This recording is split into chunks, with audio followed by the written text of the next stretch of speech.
Oui, Zaya, ouais, c'est une belle jeune femme qui s'est fait connaître, si je crois, elle était call girl un peu plus ou moins dans le football, enfin, par rapport à l'équipe de France de football. Oui, elle est très jolie. Alors après, je crois qu'elle fait des affaires maintenant dans les sous-vêtements, je ne sais pas exactement féminin. Bon, je n'ai pas grand-chose à dire, si ce n'est que bon, elle est à l'image de ce que l'on attend d'une jeune femme d'origine musulmane.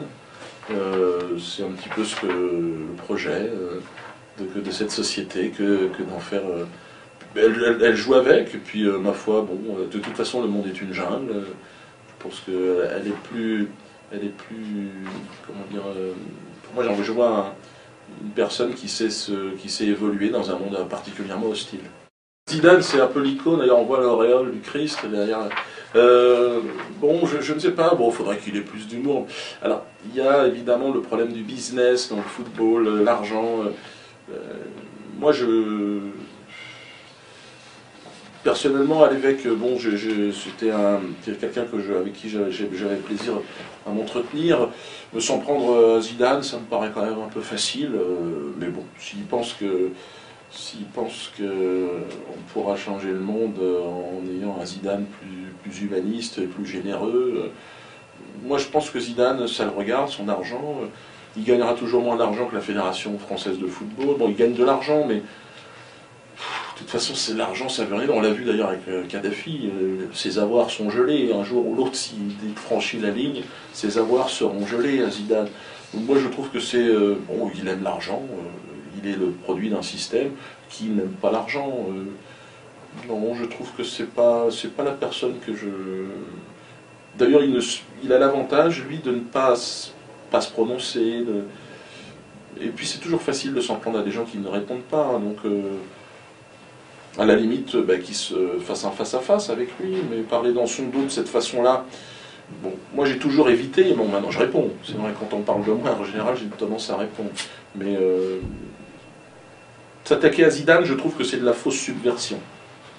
Et là je suis content parce qu'il se trouve qu'Omar et Fred, ce sont deux jeunes humoristes qui m'aimaient beaucoup, enfin qui m'aiment beaucoup je pense, qui se sont inspirés pas mal de moi et de mon univers. En tout cas, c'est ce qu'ils m'ont dit au moment où ils se lançaient. Ils m'avaient demandé pas mal de conseils au départ, donc j'aurais pu leur dire que j'étais certainement pas la bonne personne à suivre, mais en tout cas, ils ont toujours été très sympathiques avec moi.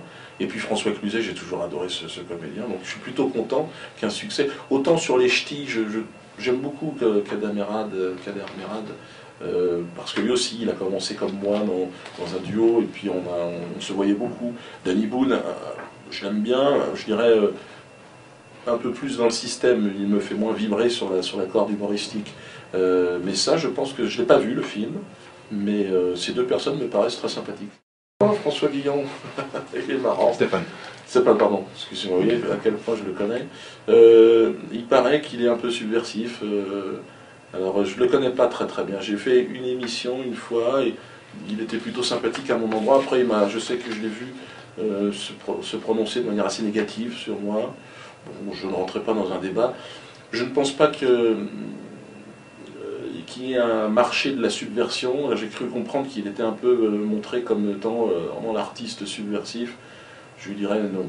Non, la subversion, je ne suis pas sûr d'être un artiste subversif, profondément, mais je sais reconnaître ceux qui ne le sont pas. Donc, à part dire des blagues sur ma grand-mère ou la femme de Sarkozy, je vois pas très bien. Non.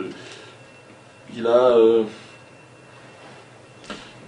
C'est un homme du système, pour moi.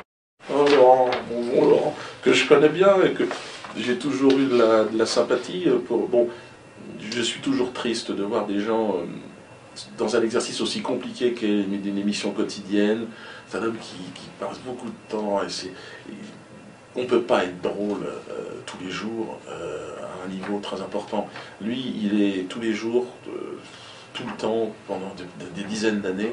Donc il s'est vraiment usé à la télévision. Bon, je pense que ça peut faire un homme qui peut travailler dans un service culturel, une municipalité, parce qu'il a quand même des connaissances. Enfin, mais qui est-il en réalité aujourd'hui? Un journaliste, non? présentateur d'une émission de télé qui n'intéresse plus personne, parce que la télé n'intéresse plus personne, de moins en moins de gens le regardent. Après, sur scène, c'est quelqu'un qui ne peut plus surprendre. Mais j'ai une certaine tendresse pour lui quand même, parce que je crois que c'est quelqu'un qui a toujours voulu réussir, et qui apprécie cette vie dans laquelle il se trouve aujourd'hui, c'est d'être photographié dans les restaurants, qu'on lui offre, être vu comme quelqu'un de gentil. Bon, c'est très bien. Et sur son émission, là, on ne demande qu'à en rire. Je ne regarde pas du tout. Ah, je crois que c'est pathétique, je crois que c'est vraiment ce qu'il y a de plus triste dans l'univers humoristique. Mais il n'a jamais été drôle, Laurent Ruquier. Donc je pense pas qu'il a cette prétention-là. Je pense qu'il a plutôt la prétention d'être présentateur d'émissions de télé. Mais je pense pas qu'il soit... Alors, je crois que sa spécialité, c'est rester les jeux de mots, les bons mots. C'est un genre qui existe, mais le dimanche, à table, je pense pas qu'on puisse faire un spectacle comme ça. Je pense pas qu'on puisse faire bouger une salle avec cette faiblesse, quoi. Enfin, avec quelque chose d'aussi... Encore une fois, je le dis, je le respecte, mais avec le temps, malheureusement, le manque de saveur se fait cruellement sentir. Yann Barthès, alors lui, je ne le connais pas du tout. Il me semble tranquille. J'ai aucune idée de ce qu'il peut faire.